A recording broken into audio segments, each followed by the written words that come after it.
Hello दोस्तों, मेरा नाम है वत्सल और इस वीडियो में मैं iQOO 7 लेजेंड, OnePlus 8T/9R और iPhone 11 के बीच में कैमरा कंपैरिजन करने वाला हूं।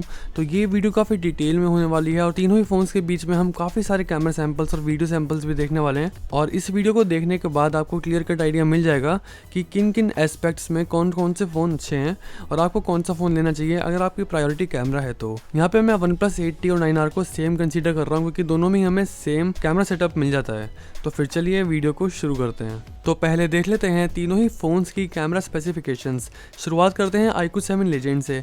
इस फ़ोन में हमें ट्रिपल कैमरा सेटअप मिल जाता है जिसमें जो प्राइमरी कैमरा है वो है 48 मेगापिक्सल्स का Sony IMX598 सेंसर। इसके साथ साथ हमें 13 मेगापिक्सल का अल्ट्रा वाइड और 13 मेगापिक्सल का टेलीफोटो लेंस मिल जाता है। और यहाँ पे टेलीफोटो लेंस मतलब है पोर्ट्रेट लेंस, और ये इस कंपैरिजन में इकलौता ऐसा फ़ोन है जिसमें हमें पोर्ट्रेट लेंस मतलब टेलीफोटो लेंस मिल रहा है। iQOO 7 लेजेंड के फ्रंट में हमें 16 मेगापिक्सल का कैमरा ही मिल जाता है। बात करें iPhone 11 की तो हमें इसमें डुअल कैमरा सेटअप मिल जाता है जिसमें जो प्राइमरी कैमरा है वो है 12 मेगापिक्सल का और जो सेकेंडरी अल्ट्रा वाइड लेंस है वो भी हमें 12 मेगापिक्सल का ही मिल जाता है। तो हमें iPhone 11 में भी प्रॉपर लेंसेज मिलते हैं जैसे कि हमें iQOO 7 लेजेंड में मिल रहे हैं। हमें कोई भी मैक्रो और डेप्थ लेंस नहीं मिलते हैं जो कि वेस्ट होते हैं। iPhone 11 के फ्रंट में हमें 12 मेगापिक्सल का ही कैमरा मिल जाता है। अब बात करें OnePlus 8T की तो इसमें हमें क्वाड कैमरा सेटअप मिल जाता है लेकिन इसके मोस्टली दो कैमरास यूजलेस से ही हैं। हमें जो प्राइमरी कैमरा है वो मिल जाता है Sony IMX586 सेंसर जो कि 48 मेगापिक्सल का सेंसर है। फिर हमें इसके साथ 16 मेगापिक्सल का अल्ट्रा वाइड लेंस मिल जाता है, 5 मेगापिक्सल का मैक्रो और 2 मेगापिक्सल का डेप्थ लेंस मिल जाते हैं और फ्रंट में हमें 16 मेगापिक्सल का कैमरा मिल जाता है। अब चलिए बात कर लेते हैं कैमरा सैंपल्स की तीनों ही फ़ोन से। ये मैंने नॉर्मल मोड में लिया है, ये मैंने अल्ट्रा वाइड में लिया है और सारे ही मैंने ऑटो मोड में लिए हैं और ये अब मैंने 2x पे लिया है। और हमें तीनों ही फ़ोन्स के बीच में थोड़ा सा कलर्स का डिफरेंस देखने को मिल रहा है। वीवो ज़्यादा ही कलर्स बूस्ट और वाइब्रेंट कर रहा है जबकि OnePlus थोड़े से उसको कूलर टोन पे रख रहा है और आईफोन उसको थोड़ा सा वार्म टोन पे कर दे रहा है, थोड़े नेचुरल कलर्स प्रोड्यूस कर रहा है। जैसे कि आप अभी सैम्पल शॉट्स में देख सकते हैं जो डायनामिक रेंज है वो हमें वीवो और OnePlus में काफ़ी अच्छी मिल जाती है और आईफोन में थोड़ी सी स्काई ब्लोन आउट है। लेकिन इस अल्ट्रा वाइड शॉट में हमें आईफोन में काफ़ी अच्छी डायनामिक रेंज और डिटेल्स मिल जाती हैं दोनों ही फ़ोन्स के कंपेरिजन में। इस शॉट में मैंने डायरेक्ट सन की फोटो ली है और यहाँ पे जो OnePlus है उसने काफ़ी डार्क सीन प्रोड्यूस किया है और काफ़ी अंडर एक्सपोज कर दिया इमेज, जबकि आईफोन में थोड़ा नेचुरल है। और iQOO में हमें काफ़ी अच्छी शेडोज और हाइलाइट्स मिल जाती हैं, मतलब जो पेड़ है वो हमें काफ़ी ब्राइट दिखाई दे रहे हैं और सन भी वेल एक्सपोज्ड है। ये सेम पोजीशन से अल्ट्रा वाइड शॉट है और यहाँ पे iQOO ने काफ़ी अच्छा काम किया है। बात करें कुछ और शॉट्स की तो ये मैंने तीनों ही फ़ोन से फुल रेजोल्यूशन मोड में लिया है, मतलब iQOO पे 48, OnePlus पे 48 और आईफोन पे ऑब्वियसली 12।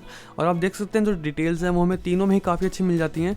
लेकिन जूम इन करने पर जो iQOO है उसने सबसे ज़्यादा डिटेल्स प्रिजर्व की हैं, लेकिन हमें ओवरऑल डायनामिक रेंज आईफोन में काफ़ी ज़्यादा अच्छी मिल जाती है और जो सनलाइट है वो भी काफ़ी अच्छी प्रिजर्व्ड है। तो ओवरऑल मैं आईफोन को पिक करूँगा, लेकिन सेकंड नंबर पे iQOO और थर्ड पे OnePlus। इस शॉट में भी आईफोन ने काफ़ी अच्छी डायनामिक रेंज प्रिजर्व की है जबकि iQOO ने थोड़े से वाइब्रेंट कलर्स किए हुए हैं और OnePlus ने थोड़ी सी कूलर टोन पे फोटो ली है। लेकिन ओवरऑल हमें iQOO और आईफोन दोनों की फ़ोटोज़ काफ़ी अच्छी मिल जाती हैं। OnePlus की भी काफ़ी अच्छी हैं लेकिन हमें थोड़े से उसमें कलर्स का डिफरेंस देखने को मिल रहा है। और ये शॉट मैंने अल्ट्रा वाइड में लिया है तीनों ही फ़ोन से। इसमें भी हम सेम ट्रेंड नोटिस कर सकते हैं। iQOO ने कलर्स बूस्ट किए हुए हैं, आईफोन में बेस्ट पिक्चर ओवरऑल कैप्चर हुई है क्योंकि उसमें नेचुरल टोन और डायनामिक रेंज काफ़ी अच्छी मेंटेन्ड है, जबकि हमें OnePlus में थोड़े से डार्कर पार्ट्स मिल जाते हैं और शेडोज़ हैं वो अच्छे से ब्राइटन अप नहीं हुई हैं। अब बात करें मैक्रो शॉट्स की तो आईफोन में तो हमें मैक्रो लेने का ऑप्शन नहीं मिलता है, इसलिए मैंने उसको सिंपल मोड में लिया हुआ है। अब बात करें iQOO और OnePlus में तो हमें iQOO में दिख सकता है कि जो डिटेल्स हैं वो थोड़ी कम मिल रही हैं जबकि हमें OnePlus में काफ़ी अच्छी इमेज मिल रही है। लेकिन इस इमेज में उल्टा ही हो रहा है, हमें iQOO में बेटर कलर्स और बेटर डिटेल्स मिल रही हैं जबकि हमें OnePlus में काफ़ी सॉफ्ट इमेज मिल रही है। और iQOO 7 लेजेंड यूज़ करता है अपना अल्ट्रा वाइड लेंस मैक्रो के लिए भी, तो उसकी क्वालिटी मुझे थोड़ी सी बेटर लगी OnePlus से ओवरऑल। अब बात करें पोर्ट्रेट शॉट्स की तो यहाँ पे तीनों ही फ़ोन्स ने काफ़ी अच्छा काम किया है, लेकिन हमें OnePlus में थोड़ी सी फेडेड इमेज मिल रही है जबकि हमें आईफोन में नेचुरल टोन और अगेन iQOO में थोड़े से बूस्टेड कलर्स मिल रहे हैं। लेकिन ओवरऑल iQOO और आईफोन दोनों की इमेजेस काफ़ी अच्छी हैं और हमें OnePlus और iQOO में 2x पोर्ट्रेट शॉट लेने का भी ऑप्शन मिल जाता है। iQOO तो उसमें टेलीफोटो लेंस यूज़ कर रहा है लेकिन हमें OnePlus उसमें डिजिटल क्रॉप करके यूज़ कर रहा है और इसमें तो iQOO ने बाजी मार ली है। iQOO की इमेज काफ़ी शार्प है और जो बैकग्राउंड ब्लर है वो भी काफ़ी इवन है और OnePlus में थोड़ी सी अगेन लेकिन फेडेड और लेस डिटेल वाली फोटो हमें देखने को मिल रही है। बात करें ह्यूमन पोर्ट्रेट्स की तो iQOO में सारे ब्यूटीफाई मोड ऑफ करने के बाद भी हमें जो स्किन स्मूथनिंग और ब्राइटनिंग है वो हमें देखने को मिलती है।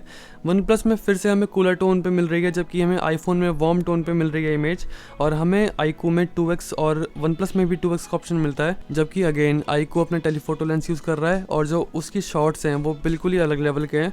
वो हमें OnePlus और आईफोन दोनों से ही काफ़ी बेटर देखने को मिल जाते हैं पोर्ट्रेट शॉट्स 2x में। और डेफिनेटली एक डेडिकेटेड टेलीफोटो लेंस मेरे लिए काफ़ी इंपॉर्टेंट है, और iQOO 7 Legend इस प्राइस रेंज में one of the rarest phone है जिसमें हमें ये लेंस मिलता है। OnePlus 7T में हमें लास्ट टाइम मिला था, और डेफिनेटली जो उसकी क्वालिटी है वो हमें काफ़ी अच्छी मिल जाती है और पोर्ट्रेट शॉट्स एकदम बढ़िया आते हैं।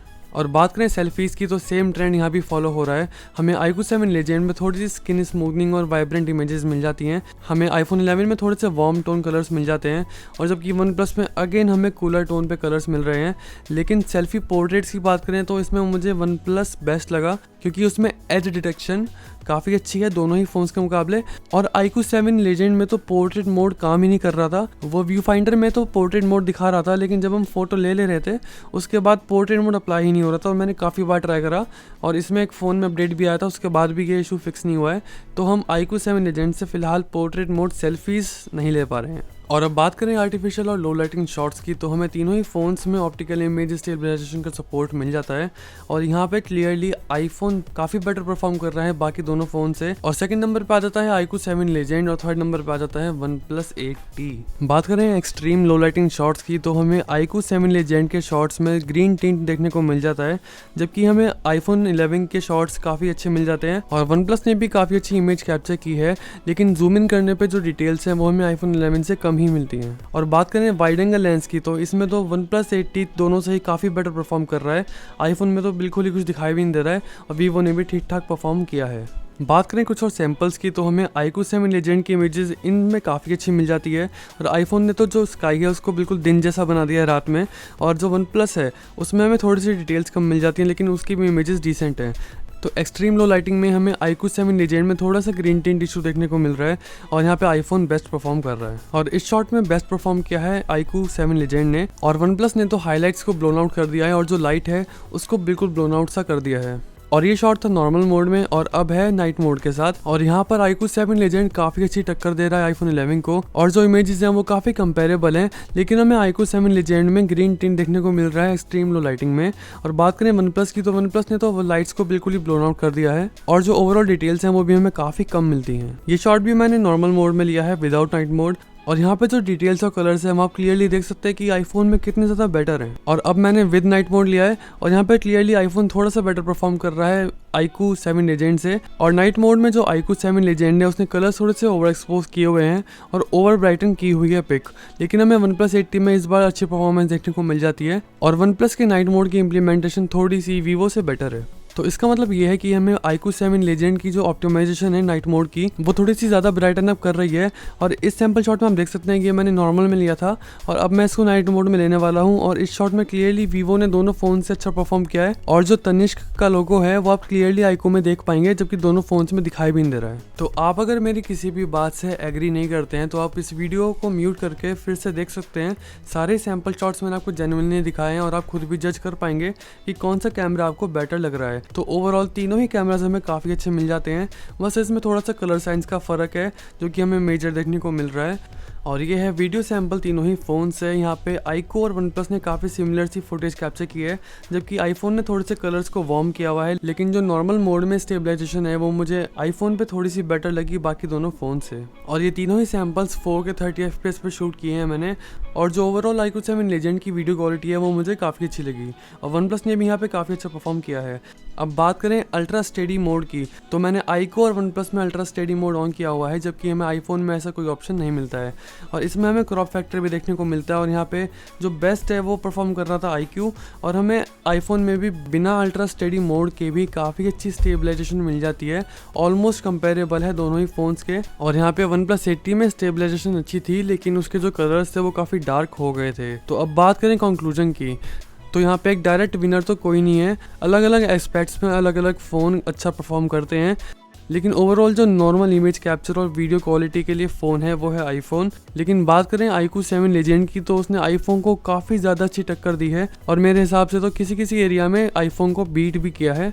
और यहाँ पे वन प्लस को थोड़े से कलर साइंस में ज़्यादा इंप्रूवमेंट की ज़रूरत है। उनके जो कलर्स हैं वो थोड़े से कूलर साइड पे हैं और जो सेंसर है ये काफ़ी पुराना हो गया है, तो इसमें जो डिटेल्स हैं वो भी कम कैप्चर होती हैं बाकी फ़ोन्स के मुकाबले। तो दोस्तों मुझे उम्मीद है आपको ये वीडियो पसंद आई होगी और मेरी दी गई इन्फॉर्मेशन आपको हेल्पफुल लगी होगी। ये वीडियो पसंद आई है तो इस वीडियो को लाइक कर दीजिए, शेयर कर दीजिए अपने फ्रेंड्स के साथ और सब्सक्राइब कर लीजिए मेरे चैनल को और बेल आइकन को भी दबा दीजिए लेटेस्ट वीडियोस के अपडेट्स पाने के लिए। और मैं आपसे मिलता हूँ अपनी नेक्स्ट वीडियो में।